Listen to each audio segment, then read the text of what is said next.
네, 우리 중소기업인 여러분들 요즘 많이 힘드시죠? 별로 안 힘든 모양이네. 다행입니다. 네, 우리가 9980 뭐 이런 얘기가 있죠. 대한민국 경제 중소기업이 차지하는 비중이 99%다. 그리고 고용의 80%를 책임지고 있다. 이걸 줄여서 9980, 이게 중소기업을 의미하는 말로 많이 쓰이는 것 같습니다. 우리나라 기업체가 상당히 많은 편인데 중소기업이 아마도 829만 개쯤 된다고 합니다. 최근에 대한민국 경제가 조금 회복이 돼서 코스피 5천도 들어서고 또 반도체 호황도 맞이했고 또 경제 성장이 많이 회복이 돼서 조금씩 개선된 핵심에는 우리 중소기업인 여러분들이 계신다고 생각합니다. 그런데 제가 작년에 트럼프 대통령을 만났을 때 그 트럼프 대통령께서 그런 얘기를 하시더라고요. 이런저런 얘기를 하다가 이제 신경전 같은 것도 있겠죠. 우리 경제가 사실 참 어렵습니다.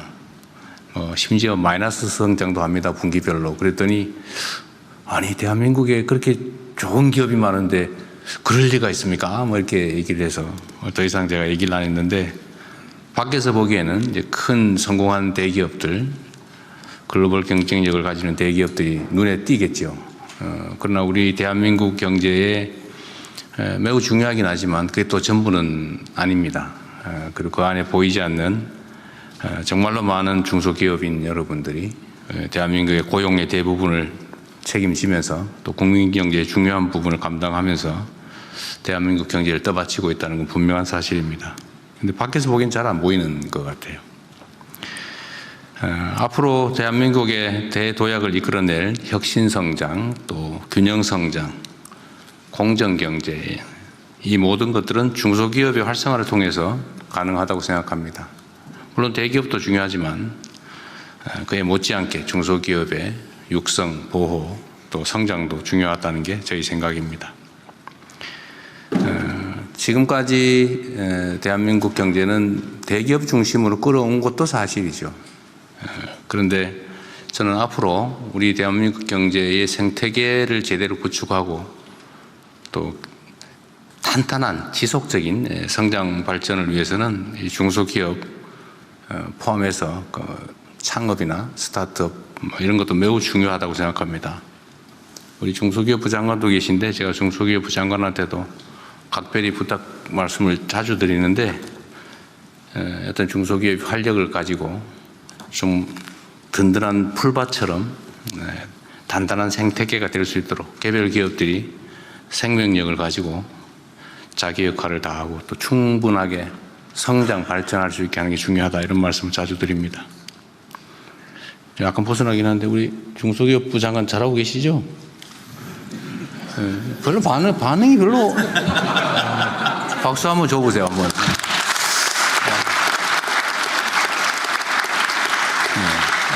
아주 잘하고 계신 것 같습니다. 사실 잘 부탁드리고요. 여러분도 중소기업부와 협의나 협조 잘해 주시길 부탁드리고 중소기업부에서 잘 지원하기 바랍니다. 또 하나 우리 경제산업 발전에서 중요한 부분이 저는 국토 균형 발전이라고 생각합니다. 이 모든 사회 부분이 양극화돼서 이게 사회적 갈등의 원인이 되기도 하고 또 사람들에게 절망을 불러오는 또 한 요인이기도 한 것 같아요. 기업 영역에서도 일부 기업 중심으로 너무 많이 쏠리는 거 아니냐 그런 우려들도 많이 있습니다.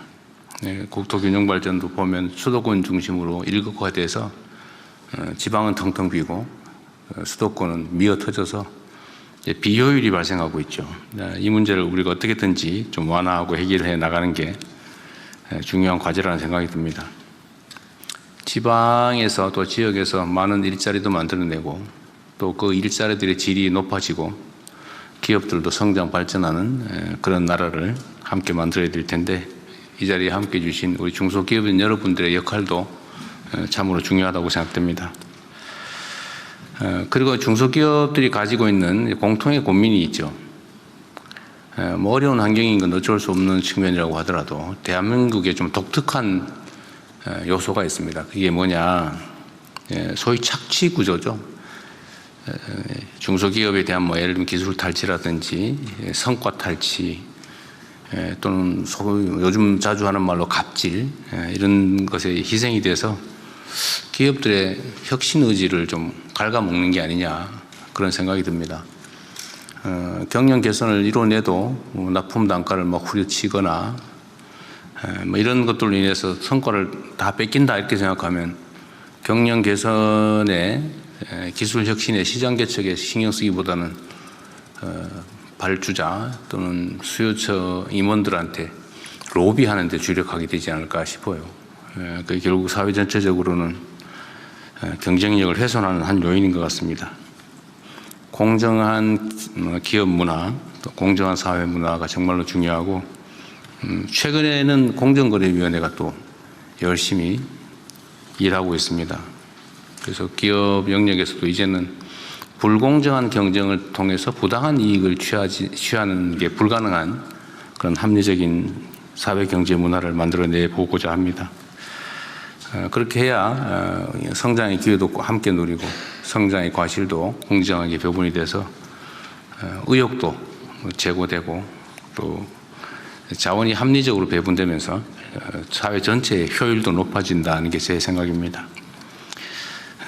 좋은 기업 환경, 좋은 산업 경제 토대를 만드는 것은 우리 정부가 할 역할이긴 한데, 우리 현장에 계신 중소기업인 여러분들의 정말 허심탄회한 제안 또는 조언, 지적, 이런 것들이 매우 크게 도움이 됩니다.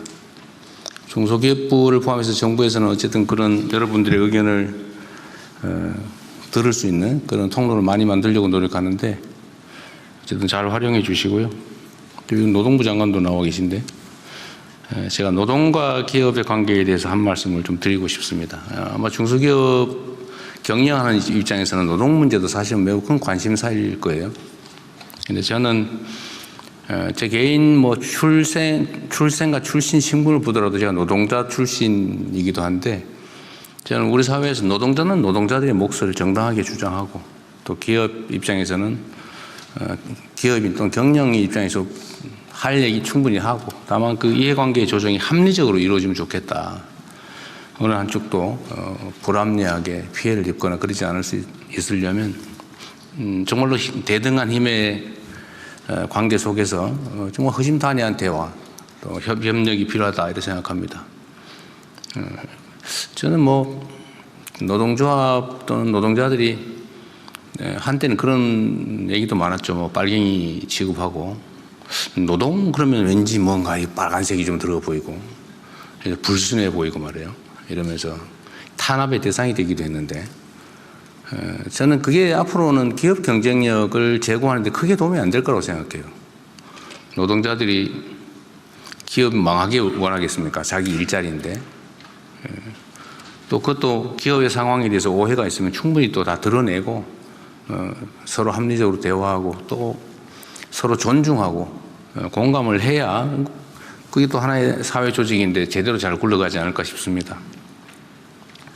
조직 구성원들이 요즘 뭐 ESG 경영 이런 얘기도 많이 합니다만, 뭐 기업 내 조직 구성원들이 회사에 애정을 갖지 않고 회사 망하기를 바라고 아니면 시간만 때우기로 한다든지 이렇게 하면 사실은 생산성이 올라가기가 쉽지 않죠.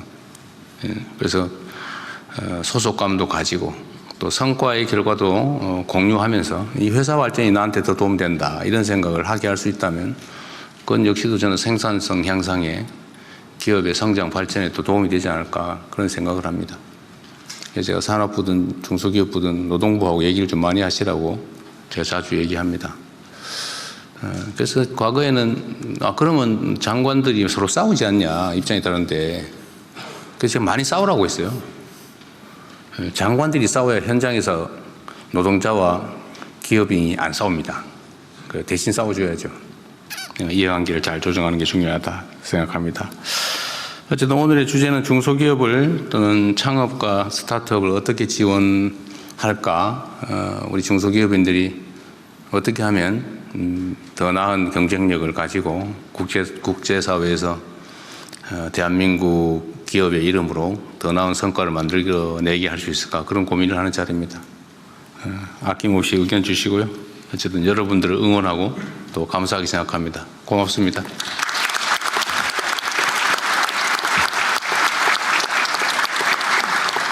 네, 대통령님 말씀 감사합니다. 다음으로는 정부 측 세 분의 발표가 있겠는데요. 각각 혁신, 지역, 공정을 주제로 준비해 주셨습니다. 먼저 중소벤처기업부 한성숙 장관께서 혁신 중소기업 육성